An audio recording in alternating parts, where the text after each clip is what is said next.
from 40. On the way, a knuckleball. He got it!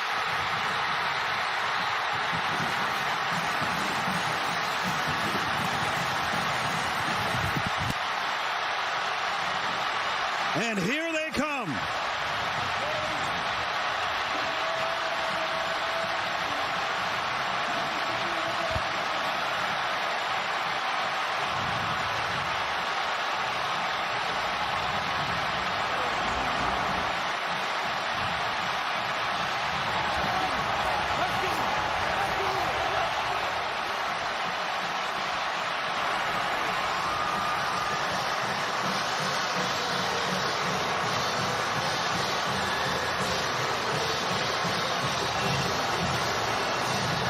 The misery is over on Rocky Top.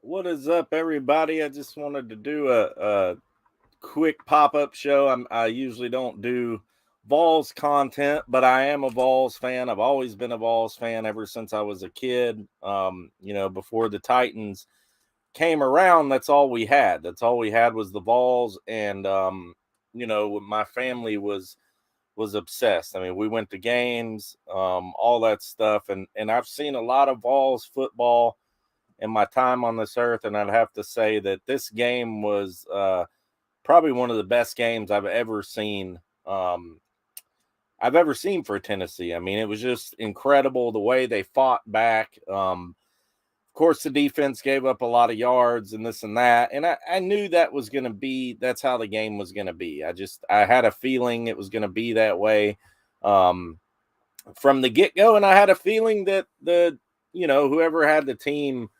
whoever had the ball last was going to win.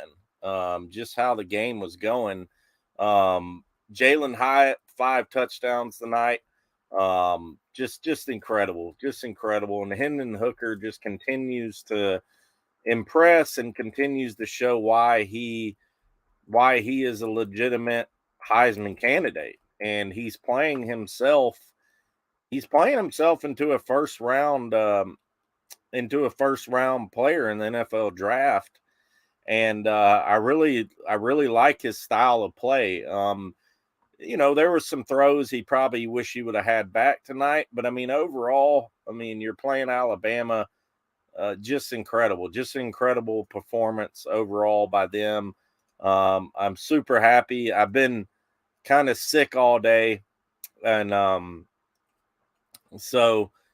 it kind of lifted my spirits. And I said, why not? I had to do a show. I don't know how many people will be in here tonight because, like I said, I usually do Titans content, but I had to put on a show tonight. And shout out to those who are in here. Leon Yoder, Titan Tiger says, wow, what a game. Good for Vols. Also, TCU versus Oklahoma State was incredible. I saw some of the highlights of that game, and it looked pretty awesome. It looked amazing. And it just kind of brings me back to, like, how awesome college football is. It's me being a Titans content creator and stuff. Obviously I focus more on the Titans now than I do the Vols, but I still watch them every game. I've even thought about making a Vols channel before, but it just, it's a lot of time. It's a lot of time to do both, and I just haven't been able to do it. But I would say this is one of the best games in Tennessee Vols history. You beat a team after 15 years. I mean, we could not beat Alabama. We could, the past 15 years, it's been incredible how they've just had our number. And it's simply amazing what they pulled off tonight. And I got a lot of videos I'm going to show tonight. They did tear down the goalpost, which I thought was amazing. They're probably going to get a huge fine for that, which was awesome. I thought it was awesome, So I actually have a couple videos of them doing it. It's pretty crazy.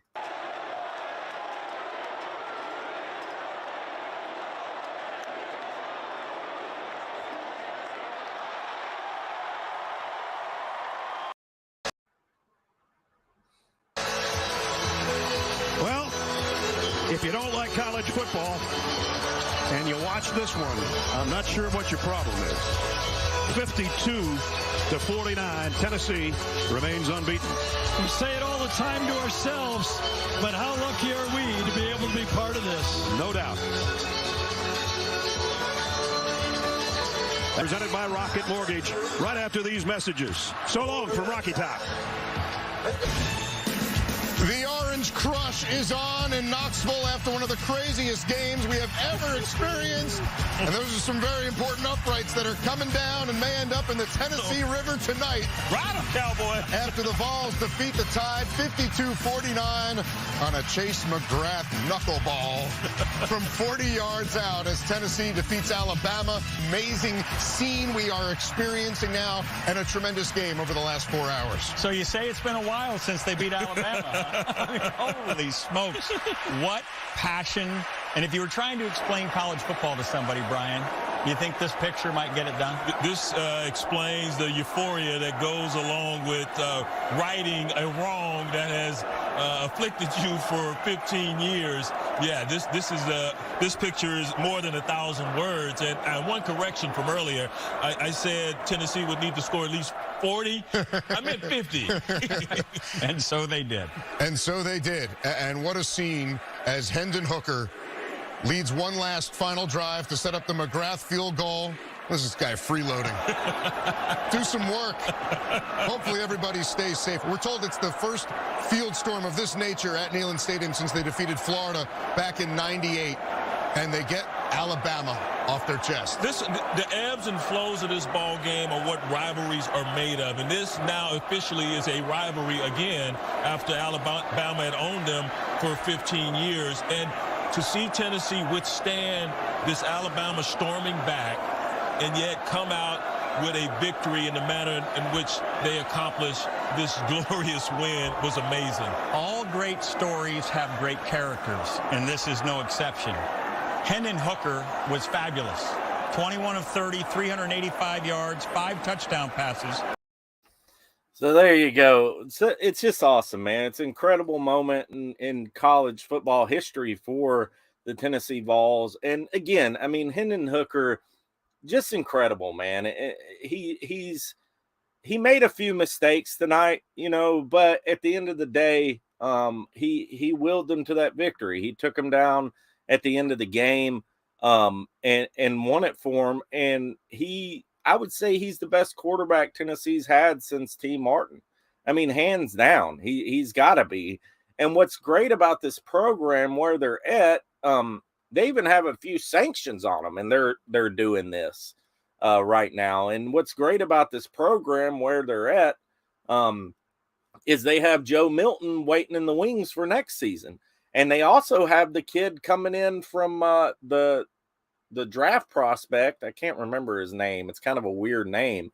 And I don't know if you guys have seen video of this kid. He's a 5-star. He's like the number 1 or 2 quarterback draft prospect in the nation. This kid is amazing, man. He's kind of like a taller Pat Mahomes. If you haven't seen video of him, go check it out. I wish I could remember his name. Maybe some of you know in the chat, but Tennessee's got a bright future, and Josh Heupel is just an amazing coach. The way their offense just flows, and the way they don't get rattled, and they just come back the next play, and they do what they need to do. It's simply amazing, and I'm super thrilled at where they're at. You know, like I said, I've been a long time Vols fan for many years, and other than when T. Martin was on the team and they won the national championship, we've not really done much since then. We've had some pretty decent years and things like that, but we haven't really done much since then as far as, you know, having a legitimate shot at the national championship. And this year we do. You know, we'll probably, I don't know how the other teams fared today. I have to look. I mean, I'm sure we'll at least bump up to number 4, possibly number 3. You know, if this team continues to win, Now they have a game against Georgia. I believe it's in Georgia, and I might be wrong there. I have to look at this. Let me look at the schedule here. Even if we lose that game, if we can finish out with just one loss, we'll definitely be in the top 4, the college football playoff. I believe. I mean, we should be. I don't see why we wouldn't be. I was trying to pull up the schedule, but whatever. But yeah, I don't see why we wouldn't be, to be honest. I really don't. The way that they're playing, if they get one loss to a team like that, then I don't see why they shouldn't be in the playoff hunt. Now, let's see. Hendon Hooker was 21 of 30, 385 yards, 5 touchdowns, and 1 interception. And Bryce Young was incredible. I mean, the way he's like a Pat Mahomes. You just can't get him down, and it's very frustrating to play against him. He runs all over the field. He had 455 yards, but he only had 2 TDs. So that was one of the differences there. The turnovers was the difference as well, is in why they hung in there. If we wouldn't have had the turnovers, we would have beat them by a couple touchdowns. Power says 2 years ago, Tennessee lost 35 players in the transfer portal when Pruitt got fired. Heupel just made this team into a major contender with a juggernaut offense. This night is for every fan on Rocky Top. Very well said, my friend. And you guys go follow Power Hour 2. His channel is a part of the Titan Upload Network, and go check him out. He has shows every Monday and impromptu shows here and there. But you're right, Power Hour. You're definitely right. I mean, I remember that. And that Jeremy Pruitt hire was I just felt like it was wrong. The guy was he was the defensive coach and all that stuff. And Josh Heupel was just brought in an energy into this program. I mean, you can see how he just loves being the coach of the Tennessee Vols. He loves the atmosphere. It's like a dream job for him. And he's like a kid out there, he absolutely loves being our head football coach. It's not about, Pruitt was so systematic and everything. Heupel is emotional. He gets into the game. He kind of reminds me of like a young Phil Fulmer, but even more enthusiastic. And the way he runs that offense is just unbelievable. How quickly they get the ball out. It blows my mind seeing that offense. Now, you see every so often it causes mistakes, like with the fumble with Jabari Small. But, at the end of the day, they came back and put up points. And the run game was pretty good. I mean, Jalen Wright had 12 for 71. Hendon Hooker, 14 for 56. Jabari Small, 12 for 53. But the star of the night was Jalen Hyatt. 6 catches, 207 yards, 5 TDs, and I believe it's an SEC record. Definitely a school record, but I believe it's an SEC record as well. And imagine when they get Tillman back. I mean, good Lord. I mean, this team is insane. It's just crazy. It's just crazy how good they are. I want to play the Hyatt touchdowns. This is about 2 minutes long, but this is every touchdown he had in the game. So y'all enjoy. 55 yards of rushing. They need to run the ball a little bit. Hooker going deep. Man's there. Got it. Jalen Hyatt, touchdown.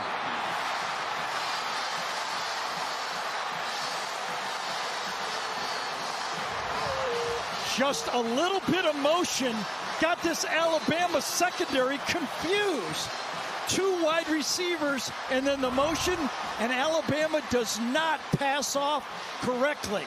Little bit of motion, and now the 3-on-2 turns into who's got that guy.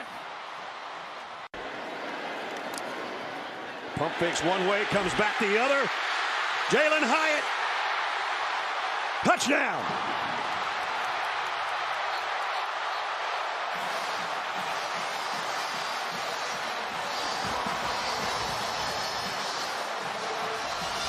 So Tennessee is known for their wide splits, but this time they don't use a wide split. Confuses Alabama. Perfect call. 3rd and short. Ball delivered for Hyatt, can take it on the run.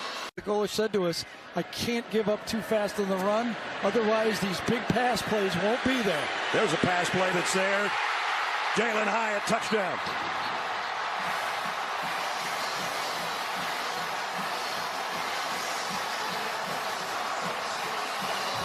There's the answer from the Tennessee offense.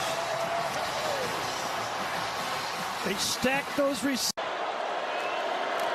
Hooker down the middle, got him on the fly. It's Hyatt again, and he's going to take it.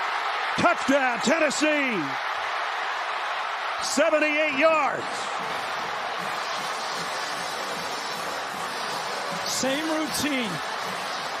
Stacked receiver gets to the safety, and he never slows down.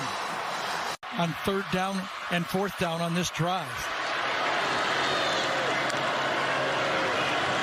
And then Hooker pulls it, throws it. Touchdown, Tennessee. Jalen Wright. Hyatt, rather, his 5th of the day.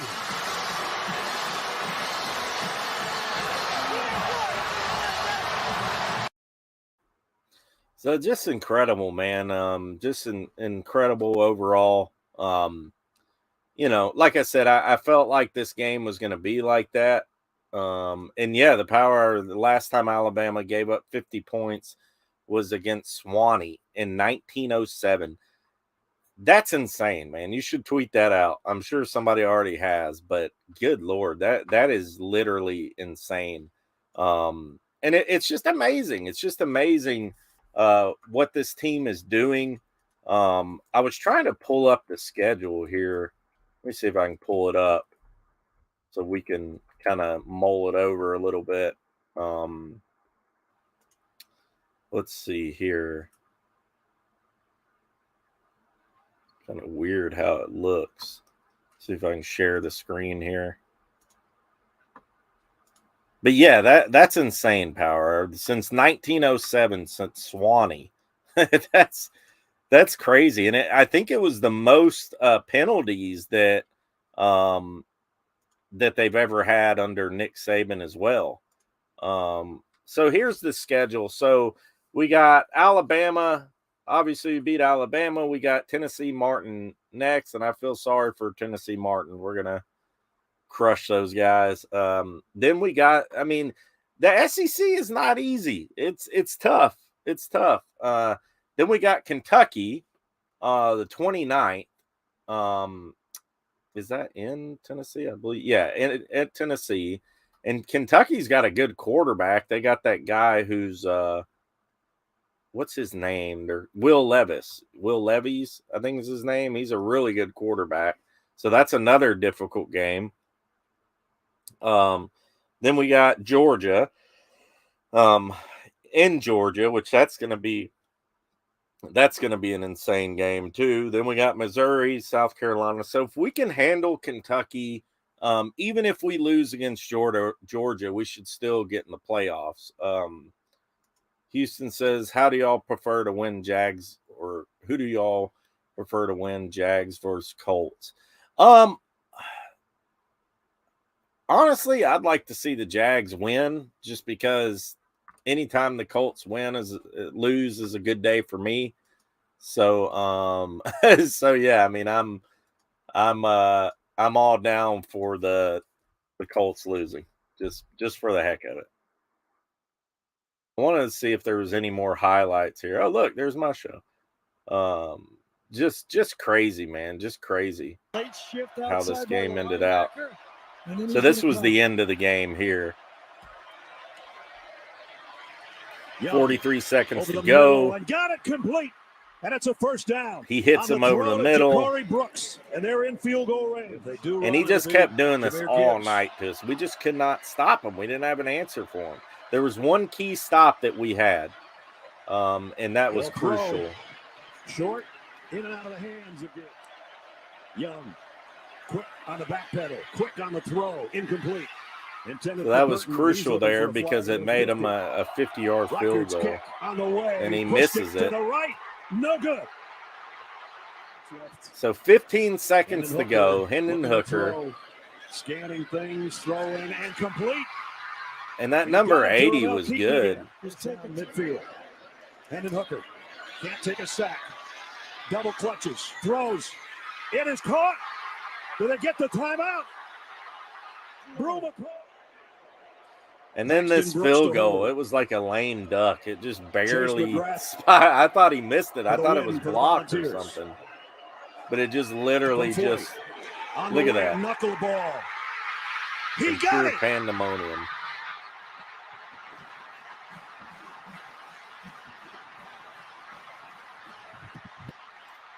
Just insane. What a night. What a night in Tennessee. I wish I could have been there, but the tickets were like insane. They were probably no telling $500 or something. Is the Texans on a bye week too? I'm not sure if they were or not. I was trying to see if they ever made it out of the stadium with the goalpost. I wasn't sure. Let's see what this is. Man, guys, this is Josh Heupel's interview. Smart, tough, competitive football. Short, meat, deep. Why does it keep doing that? See if we can start it over. Come on. Come on. Come on. We can get this to work here. All right. This much at stake. Could you just describe the hang-on factor as a head coach?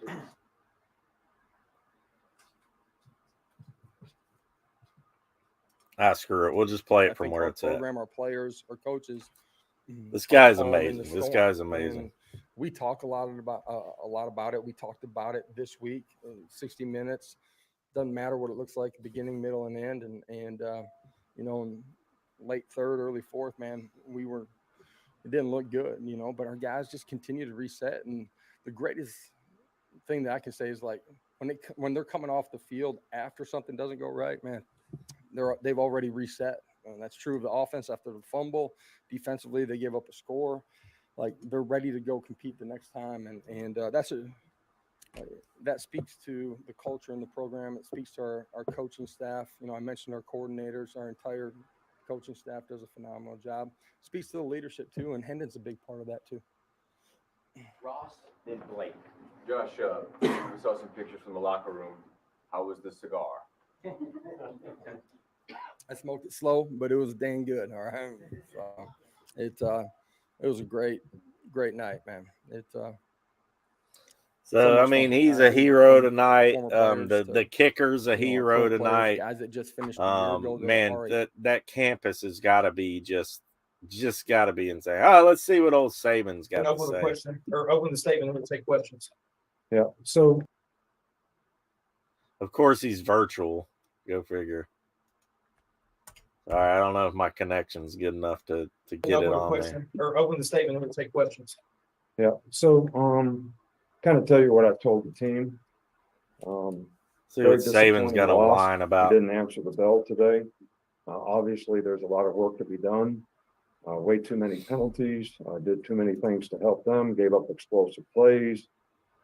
Had a major error on special teams that was totally unnecessary. That led to a score on their part.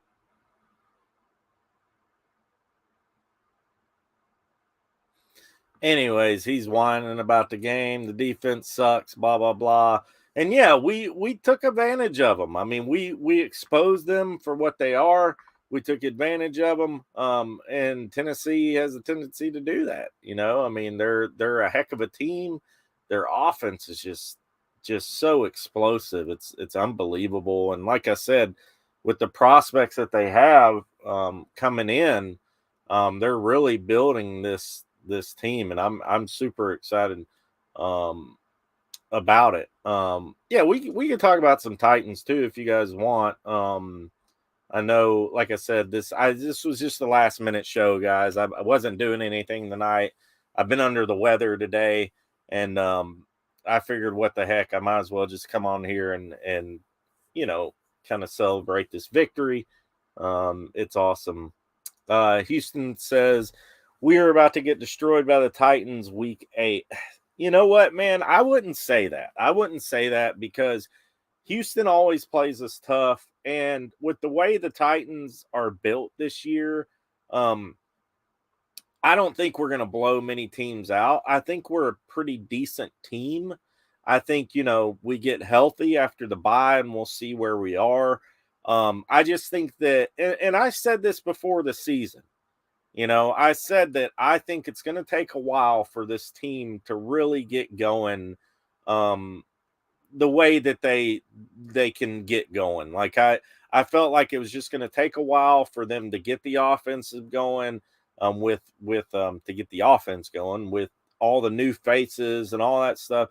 I think by week 7, week 8, we'll kind of see a more proficient offense, not just in the first half, but in the second half. I think they'll start really getting, you know, used to how the offense should be ran with what they have. I think the offensive line will start to click a little better without Lewan.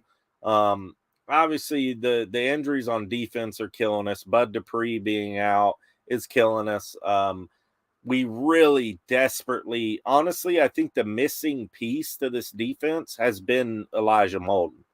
I understood that, from what I understood, Amadi was a healthy scratch last week, which I didn't get because he'd been playing the slot. I think when you get Molden back, you can put McCreary out on the outside. So I think that's, you know, that's going to change things so much more with this, because that's been the Achilles heel, is opposite of Fulton. Other than that, we've been decent in run defense and things like that. Power says Alabama can still win the West, but the problems they have this year finally caught them by the tail. So they have to play Ole Miss, LSU, Mississippi State.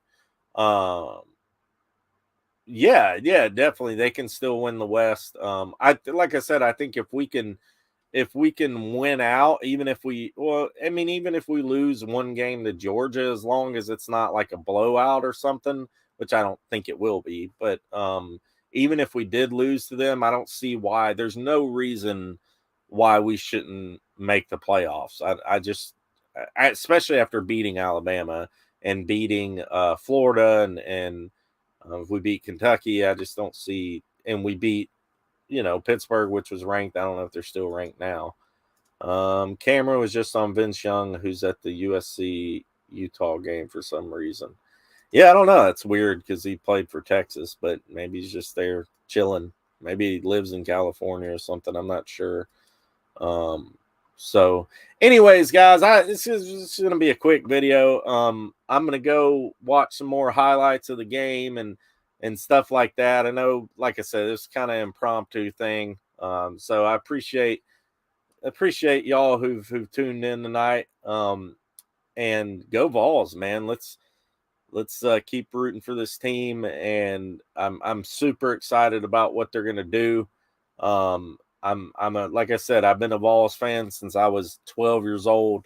My parents, I grew up watching the Vols and stuff like that. I even thought about starting a channel, and so I threw this together last minute. So we'll kind of close it out with some highlights from the game. Tighten up. Hit the like button if you can. I appreciate y'all who showed up tonight. Thank you so much. See y'all later. Well, if you don't like college football and you watch this one, I'm not sure what your problem is. 52-49, Tennessee remains unbeaten.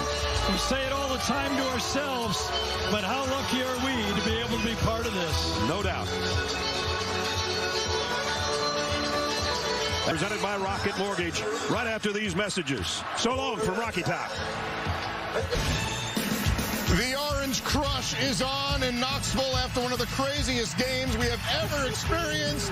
And those are some very important uprights that are coming down and may end up in the Tennessee River tonight. Ride 'em, Cowboy. After the Vols defeat the Tide 52-49 on a Chase McGrath knuckleball from 40 yards out as Tennessee defeats Alabama. Amazing scene we are experiencing now, and a tremendous game over the last 4 hours. So you say it's been a while since they beat Alabama, huh? I mean, holy smokes. What passion. And if you were trying to explain college football to somebody, Brian, you think this picture might get it done? This explains the euphoria that goes along with righting a wrong that has afflicted you for 15 years. Yeah, this picture is more than 1,000 words. And one correction from earlier, I said Tennessee would need to score at least 40. I meant 50. And so they did. And so they did. And what a scene as Hendon Hooker leads one last final drive to set up the McGrath field goal. This is this guy freeloading. Do some work. Hopefully everybody stays safe. We're told it's the first field storm of this nature at Neyland Stadium since they defeated Florida back in '98. And they get Alabama off their chest. The ebbs and flows of this ball game are what rivalries are made of. And this now officially is a rivalry again after Alabama had owned them for 15 years. And to see Tennessee withstand this Alabama storming back and yet come out with a victory in the manner in which they accomplished this glorious win was amazing. All great stories have great characters, and this is no exception. Hendon Hooker was fabulous. 21 of 30, 385 yards, 5 touchdown passes, but at his absolute best with 15 seconds left, hitting 2 big-time in routes to get themselves in position to kick the game-winning field goal. Jalen Hyatt catches 5 touchdown passes in this game. That's the SEC record. I mean, it's a phenomenal performance against what we said before the game, one of the top defenses in all the land. But I do have to say this, and as good as Nick Saban is, there was a calculated mistake here. They should have been running the ball when they got to the 32-yard line to force Tennessee to use their timeouts. But that just diminishes from what we're watching on the screen, because that should be the story. I think what I need you to do, Rick, is draw up a play to get these uprights out of the stadium at this point. They got to break them down. They got to break them down a little bit more, I believe, before they can carry them out of that stadium. But to your point, Rick, there were mistakes made on both sides of this ball game. And you see them, they got their cigars ready. I said about 100,000 cigars are in that stadium currently, the ritual after this, following this rivalry ball game. But there were mistakes that were made, and that goes to the ebb and flow of these rivalry games, whether it's on the field, whether it's on the sideline and coaches mismanaging the ball game at certain instances. That's part of it. I think you expect that, especially when you have two teams as closely aligned as these are. The Masters has a green jacket. Wimbledon has that beautiful plate, right? We've seen the Lombardi Trophy for the Super Bowl. Now we see goalposts because they have slayed the dragon.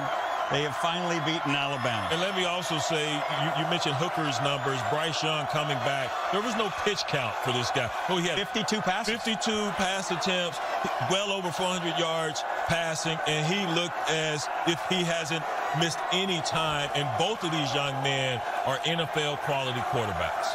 And what a difference, though, with where this game could have ended for Tennessee if Reichert makes his field goal and Tennessee has to start from deeper in their own territory. And if there had been less time on the clock for them to do this, maybe they wouldn't feel like they were back. And now the Vols can say they are back. They got over the Florida hump earlier this year at home. They're still going to have a trip to Georgia in a few weeks. Still got to deal with Kentucky as well in the SEC East. But there is no greater feeling than what they're experiencing right now in Knoxville, guys. No greater feeling, absolutely. And look this is a team that has a great quarterback, a quarterback that understands the offense. He ran for over 50 yards, was there when they needed him as a runner. He understands, he has unbelievable poise in the pocket and a gifted crew of wide receivers. Yes. Remember, Cedric Tillman didn't play in this game. When he comes back and is healthy, this is going to look very much like the 2019 LSU team that had Joe Burrow and that gifted group of receivers. They're going to be hard to handle. No doubt. And defensively, that's still a work in progress currently for Tim Banks, the aggressive defensive coordinator who came over in 2021 from Penn State.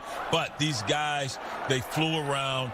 They made plays when a play needed to be made, stopping Alabama on that last drive, forcing the 50-yard kick by Reichard. And of course, he missed that kick. So they went out and they inflicted upon Alabama what Alabama had intended for them. And I can imagine, I know how they feel in that locker room when your arch rival has owned you. Now, I never had one own, UT for 15 years, and UCLA never had one that owned it for 15 years. But 5 or 6 years, yeah, that seems like a lifetime. Just imagine what 15 years feels like. The party is just beginning in Knoxville. The cigars are getting lit up.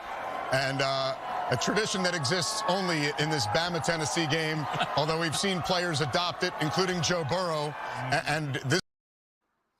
So there you go. Thanks so much for tuning in tonight. Go Vols, and I will see y'all probably Sunday night or Monday night for a live show for the Titans.